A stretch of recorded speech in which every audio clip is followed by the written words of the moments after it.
Hi, welcome to Shekhar's entertainment channel. ఈరోజు వీడియోలో మనము ఇష్యూ ఆఫ్ షేర్స్ సంబంధించి అకౌంటింగ్ ప్రొసీజర్ తెలుసుకుందాం. So accounting procedure for issue of shares.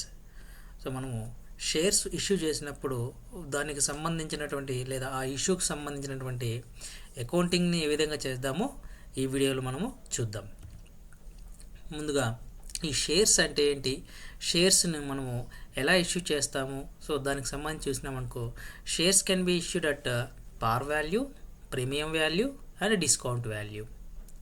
So shares అనేవి మనకి మూడు రకాలుగా ఇష్యూ చేసేందుకు అవకాశాలు ఉన్నాయన్నమాట. ఈ కంపెనీస్ ఏం చేస్తాయంటే షేర్స్ని మన పార్ వాల్యూకి ఇష్యూ చేస్తాయి, ప్రీమియం వాల్యూకి ఇష్యూ చేస్తాయి, ఒక్కొక్కసారి డిస్కౌంట్ వాల్యూ కూడా ఇష్యూ చేస్తూ ఉంటాయన్నమాట. సో ఇప్పుడు పార్ వాల్యూ అంటే ఏమో చూద్దాం. వాట్ ఈజ్ మెంట్ బై పార్ వాల్యూ? సో షేర్స్ని మనము పార్ వాల్యూకి ఇష్యూ చేస్తామంటున్నాం కదా. సో పార్ వాల్యూ అంటే ఏంటి? సో పార్ value is nothing but face value of the share. So ఆ షేర్ పైన ఎంతైతే ముద్రిత విలువ ఉంటుందో దాన్ని పార్ వాల్యూ అంటాం. లేదా కంపెనీస్ ఏదైనా ఒక షేర్ని దాని యొక్క అసలు విలువగా ఇష్యూ చేస్తే పబ్లిక్కి దాన్ని పార్ వాల్యూకి ఇష్యూ చేయడం అని చెప్పి అంటాం. So issuing shares at par value refers to selling shares at their nominal or face value. So దాని యొక్క నామినల్ వాల్యూకి లేదా ఫేస్ వాల్యూకి షేర్స్ ఇష్యూ చేయడాన్ని మనము ఇష్యూయింగ్ అట్ పార్ వాల్యూ అని చెప్పి అంటాం అనమాట. సో ఇక్కడ పార్ వాల్యూ అనేది minimum price at which shares can be issued. So shares మనము ఏదైతే మినిమం వాల్యూ ఉంటుందో లేదా ఫేస్ వాల్యూ ఉంటుందో ఫేస్ వాల్యూకి ఇష్యూ చేయడానికి మనము ఇష్యూ అట్ పార్ వాల్యూ అని చెప్పి అంటాం. సో మనము కొంచెం బెటర్గా అండర్స్టాండ్ చేసుకోవడానికి నీకు ఒక ఎగ్జాంపుల్ చెప్తాను చూడండి. ఫర్ ఎగ్జాంపుల్ ఇప్పుడు మనకు ఒక 100 రూపీస్ నోట్ కానీ మనం అబ్జర్వ్ చేసామనుకో, దానిపైన ఎంత ముద్రించబడి ఉంటుందంటే 100 రూపీస్ ముద్రించబడి ఉంటుందన్నమాట. సో దీన్నే మనం ఏమంటామంటే ముద్రిత విలువ అంటాం. ఇప్పుడు మనము ఆ 100 రూపీస్ నోట్ని ఎక్కడైనా మనము దేనికైనా చేంజ్ చేసామనుకోండి, దేనికైనా మార్పు చేసామనుకోండి, సో ఆ ముద్రిత విలువకు సరిపడా మనకి ప్రయోజనం అనేది ఇస్తుందన్నమాట. సో దీన్నే ముద్రిత విలువ అంటాం. ఇక్కడ మనం నోటు పైన మనం ముద్రించాము, దీన్ని రూపీ లేదా కరెన్సీగా మనం దీన్ని చెప్తున్నాము. అలాగే షేర్స్ పైన మనం ఏదైతే వాల్యూ ముద్రించి ఉంటామో ఆ యొక్క ముద్రిత విలువనే ఆ యొక్క షేర్ వాల్యూ అని చెప్పి అంటాం. ఆ షేర్ వాల్యూకి లేదా ముద్రిత విలువకి షేర్స్ని మనం ఇష్యూ చేస్తే ఆ ఇష్యూని మనం ఏమంటామంటే ఇష్యూడ్ అట్ పార్ వాల్యూ అని చెప్పి అంటామన్నమాట. ఓకేనా? సో ఇప్పుడు ఈ వీడియోలో మనము ఈ పార్ వాల్యూకి షేర్స్ని ఇష్యూ చేసినప్పుడు ఏ విధంగా అకౌంటింగ్ చేయాలో చూద్దాం. Shares issued. So shares issue చేసినప్పుడు బేసిక్గా మనము ఒక 3 స్టేజెస్ అనేది మనం ఇక్కడ గమనించవచ్చు. అదేంటంటే మనం షేర్స్ ఇష్యూ చేసినప్పుడు సో ఆ ఇష్యూకి సంబంధించి అప్లికేషన్ మనీ అనేది మనకి వస్తుందన్నమాట. So that is the receipt of application money. So ఎప్పుడైతే మనము ఈ షేర్స్ని పబ్లిక్కి ఇష్యూ చేస్తామో పబ్లిక్ ఏం చేస్తారంటే ఆ షేర్స్ కావాలని చెప్పి అప్లై చేస్తారనమాట. సో ఆ అప్లై చేస్తే మనకు లేదా కంపెనీకి ఈ అప్లికేషన్ మనీ అనేది వస్తుందన్నమాట. నెక్స్ట్ ఈ యొక్క అప్లికెంట్స్కి అందరికి కూడా మనం ఏం చేస్తామంటే ఆ షేర్స్ని అలాట్మెంట్ చేస్తాం.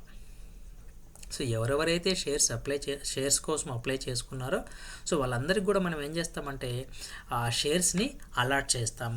అండ్ అలాట్మెంట్కి సంబంధించినటువంటి మనీ రిసీవ్ చేసుకొని అండ్ రిమైనింగ్ ఏదైనా ఉందనుకోండి షేర్స్కి సంబంధించి ఆ షేర్స్ని కాల్స్ ద్వారా మనం అమౌంట్ని కలెక్ట్ చేసుకుంటాం. సో మేజర్గా మనం ఇక్కడ 3 ఆస్పెక్ట్స్ని లేదా 3 స్టెప్స్ని మనం ఇక్కడ గమనించవచ్చు అనమాట. సో ఫస్ట్ది ఏమంటే అప్లికేషన్ మనీ వస్తుంది. సెకండ్ది ఏమంటే మనం ఆ షేర్స్ని అలాట్ చేయాల్సి ఉంటుంది. అండ్ అలాట్ చేసిన తర్వాత ఇంకా షేర్ ప్రైస్ ఏదైతే ఉంటుందో లేదా షేర్ వాల్యూ ఏదైతే ఉంటుందో ఆ వాల్యూని కాల్స్ రూపంలో మనము కలెక్ట్ చేసుకోవాల్సి ఉంటుందంట. So call is nothing but so just like ఒక షేర్ వాల్యూ 10 రూపాయలు అనుకోండి. సో ఈ 10 రూపాయల్లో మనము అప్లికేషన్ అప్పుడు కొద్దిగా మొత్తము ఫర్ ఎగ్జాంపుల్ 2 రూపీసు, అలాట్మెంట్ అప్పుడు ఒక 3 రూపీసు కలెక్ట్ చేస్తాం. అండ్ రిమైనింగ్ 5 రూపీస్ ఏం చేస్తామంటే దాన్ని ఎప్పుడైతే మనకు అవసరం అవుతుందో అప్పుడు అవసరమైనప్పుడల్లా మనము కాల్స్ రూపంలో మనం వాటిని కలెక్ట్ చేస్తూ ఉంటాం. కాల్ 1లో ఒక 2 రూపీసు, కాల్ 2లో ఒక 3 రూపీస్ అట్లా. సో మనకి ఎప్పుడెప్పుడైతే అవసరం అవుతుందో అప్పుడు కాల్స్ చేస్తూ ఉంటాం అన్నమాట. దాన్ని మనము కాల్స్ అని చెప్పి అంటాం. ఓకేనా. సో ఈ మేజర్ 3 స్టేజెస్ ఏదైతే ఉన్నాయో ఈ 3 స్టేజెస్లో కూడా మనము అకౌంటింగ్ చేయాల్సి ఉంటుంది. ఓకేనా. సో నెక్స్ట్ మనము ఈ యొక్క జర్నల్ ఎంట్రీస్ కానీ అబ్జర్వ్ చేసామంటూ ఏ స్టేజ్లో లేకపోతే ఏ దశల్లో మనము ఏ విధమైనటువంటి ఎంట్రీస్ రాస్తామంటే, సో ఫస్ట్ది ఏం చెప్పామంటే మనము share application money. Shares issue చేస్తానే మనకి ఏమవుతుందంటే అప్లికేషన్ మనీ అనేది మనకి వస్తుంది అన్నమాట. ఈ అప్లికేషన్ మనీ వచ్చినప్పుడు ఈ అప్లికేషన్ మనీకి సంబంధించి అకౌంటింగ్ పుస్తకాల్లో ఏ విధంగా జర్నల్ ఎంట్రీస్ రాస్తాము అంటే, సో మనకి మనీ అది రిసీవ్ అవుతుంది కాబట్టి, సో రిసీవ్ అయినప్పుడు ఏం చేస్తామంటే ఏదైతే మనము బ్యాంక్ అకౌంట్ ఇస్తామో ఆ బ్యాంక్ అకౌంట్ని ఏం చేస్తామంటే డెబిట్ చేస్తాం. ఎందుకంటే మనకి అమౌంట్ అనేది త్రూ బ్యాంక్ మనకి వస్తుందన్నమాట. సో కాబట్టి బ్యాంక్ అకౌంట్ డెబిట్ చేస్తాం. అండ్ షేర్ అప్లికేషన్ అకౌంట్ అనేదాన్ని క్రెడిట్ చేస్తాం.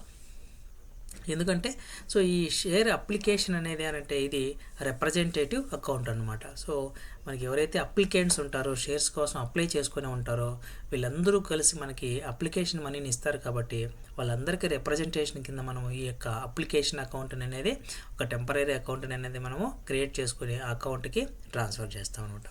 సో ఇది ఫస్ట్ మనకు అప్లికేషన్ మనీ వచ్చినప్పుడు రాయాల్సినటువంటి ఎంట్రీ ఏంటంటే bank account debit to share application account. Next మనకు ఈ అప్లికేషన్ మనీ వచ్చిన తర్వాత ఈ అప్లికేషన్ మనీని మనం ఏం చేస్తామంటే షేర్ క్యాపిటల్ అకౌంట్కి ట్రాన్స్ఫర్ చేస్తాం. ఇక్కడ ట్రాన్స్ఫర్ చేస్తాం, షేర్ క్యాపిటల్ అకౌంట్కి ట్రాన్స్ఫర్ చేస్తాం. సో షేర్ క్యాపిటల్ అకౌంట్కి ట్రాన్స్ఫర్ చేసినప్పుడు ఎంట్రీ ఏమొస్తుందంటే, సో మనం ఏదైతే అప్లికేషన్ మనీని ట్రాన్స్ఫర్ చేస్తున్నాం కాబట్టి ఈ అప్లికేషన్ మనీ ఇప్పుడు ఇంతకుముందు ఏమైంది చూడండి, అప్లికేషన్ అకౌంట్ ఇక్కడ క్రెడిట్ అయిందనమాట. ఓకేనా. ఇప్పుడు దాన్ని ఏం చేస్తున్నాము క్యాపిటల్కి ట్రాన్స్ఫర్ చేస్తున్నాం. సో కాబట్టి షేర్ అప్లికేషన్ అకౌంట్ని మనము డెబిట్ రాస్తాము అండ్ షేర్ క్యాపిటల్ అకౌంట్కి క్రెడిట్ రాస్తాం అనమాట. ఓకేనా. ఇది సెకండ్ ఎంట్రీ. సో మనం ఈ యొక్క అకౌంటింగ్ ప్రొసీజర్లో లేకపోతే షేర్స్ ఇష్యూ చేసినప్పుడు రాయాల్సినటువంటి సెకండ్ ఎంట్రీ. నెక్స్ట్ ఇప్పుడు అప్లికేషన్ మనీ వచ్చింది, అప్లికేషన్ మనీను క్యాపిటల్ అకౌంట్కి ట్రాన్స్ఫర్ చేసుకున్నాం. సో ట్రాన్స్ఫర్ చేసుకున్న తర్వాత ఏం చేయాలంటే ఎవరైతే అప్లికెంట్స్ అప్లై చేసి ఉంటారో వీళ్ళందరికీ కూడా ఈ యొక్క షేర్స్ని మనము అలాట్ చేయాల్సి ఉంటుంది.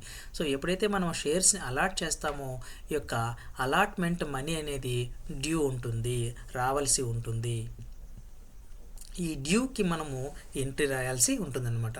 సో దానికి ఎంట్రీ ఏం రాస్తామంటే, సో మనకి ఏదైతే డ్యూ ఉందో ఆ డ్యూకి మనము డెబిట్ రాస్తాం. సో ఇక్కడ అలాట్మెంట్ డ్యూ కాబట్టి షేర్ అలాట్మెంట్ అకౌంట్ని డెబిట్ రాసి షేర్ యొక్క క్యాపిటల్ అకౌంట్కి క్రెడిట్ రాస్తాం. ఇది మనము అలాట్మెంట్ డ్యూకి రాయాల్సినటువంటి ఎంట్రీ. ఎందుకు ఇక్కడ మనం అలాట్మెంట్ అకౌంట్ అనేది డెబిట్ చేస్తున్నామంటే, సో అలాట్మెంట్ మనీ అనేది మనకి డ్యూ ఉంది, రావాల్సి ఉంది. సో కాబట్టి అందుకని ఇక్కడ అలాట్మెంట్ అకౌంట్ని మనము డెబిట్ చేస్తున్నాం.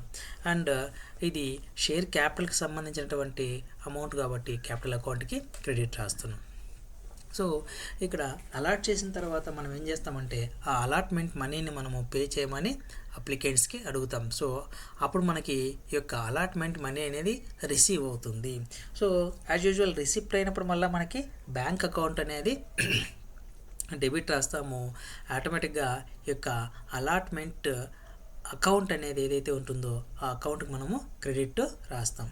So bank account debit to share allotment account అని చెప్పి షేర్ అలాట్మెంట్ మనీ రిసీవ్ అయినప్పుడు రాస్తామన్నమాట.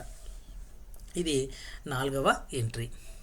నెక్స్ట్ మనకి ఈ యొక్క అలాట్మెంట్ అయిపోయిన తర్వాత రిమైనింగ్ మనకి కాల్స్ అనేటివి ఉంటాయన్నమాట. మనం రిమైనింగ్ మనీని ఏదైతే ఈ షేర్ వాల్యూ ఉంటుందో ఈ మనీని మనం ఏం చేస్తామంటే కాల్స్ రూపంలో అది కలెక్ట్ చేస్తాం అనమాట. సో వీటిని calls or share calls due ఉంటాయి. సో ఫర్ ఎగ్జాంపుల్ సింగిల్ కాల్లో చేశారనుకో share first call and final call అంటాం. లేదా 2-3 కాల్స్లో కలెక్ట్ చేసుకున్నారనుకోండి share first call, share second call and final call అని చెప్పి మనము చెప్తాం అనమాట.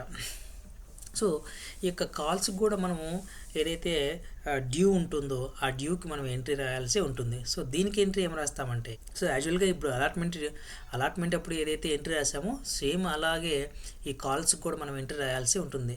So share calls account debit, అది ఫస్ట్ కాల్ అయితే first call account, second call అయితే second call account debit, and third or final call అయితే final call account debit, and as యూజువల్గా షేర్ క్యాపిటల్ అకౌంట్ క్రెడిట్ రాస్తాం అనమాట. ఇది share calls యొక్క డ్యూకి రాయాల్సినటువంటి entry. So ఎప్పుడైతే మనకు డ్యూ ఏర్పడుతుందో ఆటోమేటిక్గా ఈ షేర్ కాల్స్ అనేది మనకు అమౌంట్ అనేది రిసీవ్ అవుతుంది. సో అమౌంట్ రిసీవ్ అయిందనుకో దానికి మనం ఏ విధంగా ఎంట్రీ రాయాలంటే, సో యాజువల్గా మనకి అలాట్మెంట్ అప్పుడు కానీ లేదా అప్లికేషన్ అప్పుడు కానీ ఏదైతే ఎంట్రీ రాసామో సేమ్ అదే ఎంట్రీ మనం ఇక్కడ కూడా రాస్తాం. That is bank account debit, ఎందుకంటే మనకి అమౌంట్ అనేది బ్యాంక్కి డెబిట్ అవుతుంది కాబట్టి బ్యాంక్ అకౌంట్ డెబిట్, అండ్ ఆటోమేటిక్గా షేర్ కాల్స్ అకౌంట్ క్రెడిట్ అనమాట. ఇప్పుడు ఫస్ట్ కాల్ అయితే ఫస్ట్ కాల్, సెకండ్ కాల్ అయితే second call, and final call అయితే ఫైనల్ కాల్ అకౌంట్కి మనము క్రెడిట్ రాస్తాం. సో ఇది మనకి ఈ యొక్క షేర్స్ని ఇష్యూ చేసినప్పుడు రాసేటటువంటి అకౌంటింగ్ ప్రాసెస్ లేదా జర్నల్ ఎంట్రీస్ అంటాం అనమాట. సో ఫస్ట్ ఏం చేస్తున్నాం, ఇక్కడ షేర్ అప్లికేషన్ మనీ వస్తుంది, అండ్ ఈ అప్లికేషన్ మనీని మనము షేర్ క్యాపిటల్ అకౌంట్కి ట్రాన్స్ఫర్ చేస్తాము. షేర్ ట్రాన్స్ఫర్ చేసిన తర్వాత ఆ షేర్స్ అన్నీ కూడా మనము అలాట్మెంట్ చేస్తాము. అలాట్మెంట్ చేస్తే ఆ యొక్క అలాట్మెంట్కి తగినటువంటి లేదా అలాట్మెంట్కి సంబంధించినటువంటి మనీ అనేది మనకి రిసీవ్ అవుతుంది. అండ్ రిమైనింగ్ మనము కాల్స్ రూపంలో వాటిని కలెక్ట్ చేసుకుంటాము, అండ్ కాల్స్ అనేటివి డ్యూ ఉంటాయి, అండ్ కాల్స్ మనీ అనేది రిసీవ్ అవుతుంటుంది అనమాట. సో ఈ ప్రతి దశలోనూ మనం ఏం చేస్తామంటే ఎంట్రీస్ రాస్తాము, అకౌంటింగ్ ఎంట్రీస్ రాస్తాము. వాటిని మనము జర్నల్ ఎంట్రీస్ అని చెప్పి అంటున్నాము. సో ఇప్పుడు రిసీట్ ఆఫ్ అప్లికేషన్ మనీ అప్పుడు ఏమని రాస్తున్నాం మనము, సో అప్లికేషన్ మనీ వస్తుంది కాబట్టి సో బ్యాంక్ అకౌంట్కి రిసీవ్ అవుతుంది కాబట్టి bank account debit and share application account credit. తర్వాత ఈ యొక్క షేర్ అప్లికేషన్ మనీని మనం ఏం చేస్తున్నాము, షేర్ యొక్క క్యాపిటల్ అకౌంట్కి ట్రాన్స్ఫర్ చేస్తున్నాం. సో క్యాపిటల్ అకౌంట్కి మనం ట్రాన్స్ఫర్ చేసినప్పుడు క్యాపిటల్ అకౌంట్ అనేది క్రెడిట్ అవుతుంది, షేర్ అప్లికేషన్ మనీ అనేది డెబిట్ అవుతుంది. సో కాబట్టి ఎంట్రీ ఏం రాస్తాం అక్కడ, share application account debit, share capital account credit అని చెప్పి రాస్తాం. So see here, so share application account debit, share capital account credit. So ఇది మనం ఇక్కడ ఎంట్రీ రాస్తాం. దెన్ షేర్ అలాట్మెంట్ ఏదైతే ఉంటుందో ఈ అలాట్మెంట్ డ్యూ అనేది మనకి ఏమవుతుందంటే రిసీవ్ అవుతుంది. సో రిసీవ్ అయినప్పుడు దాన్ని కూడా మనం ఎంట్రీ రాయాల్సి ఉంటుందన్నమాట. సో దట్ ఈజ్ షేర్ డ్యూకి రాసినామనుకో డ్యూ ఎంట్రీ ఏమైనా రాస్తాం ఇక్కడ, share allotment account debit, share capital account credit, and money receive అయినప్పుడు bank account debit, share allotment account credit. And calls due ఏర్పడినాయి అనుకోండి, కాల్స్ డ్యూ అయినప్పుడు కూడా మనము ఈ యొక్క ఎంట్రీ రాస్తాము. ఏమని రాస్తామంటే share calls account debit, share application account, share capital account credit అని చెప్పి రాస్తాం. అండ్ కాల్ మనీ మనకు రిసీవ్ అయిందనుకోండి ఆటోమేటిక్గా మనం ఏం చేస్తాము, ఆ బ్యాంక్ అకౌంట్ డెబిట్ రాస్తాము, షేర్ కాల్స్ అకౌంట్ క్రెడిట్ రాస్తాం. సో సింగిల్ కాల్ అయినప్పుడు సింగిల్ కాల్ అకౌంట్నే ఒక ఎంట్రీ మాత్రమే రాస్తాము. ఒకవేళ 2-3 కాల్స్లో మనకు అమౌంట్ కానీ రిసీవ్ అయిందనుకోండి ఆ 2-3 కాల్స్ కూడా సేమ్ ఇదే ఎంట్రీ రిపీట్ చేస్తాం అనమాట. కాల్ 1 అయితే కాల్ 1, కాల్ 2 అయితే కాల్ 2, కాల్ 3 అయితే 3 అని చెప్పి రాస్తాం అనమాట. ఓకేనా. So this is about journal entries of issuing shares.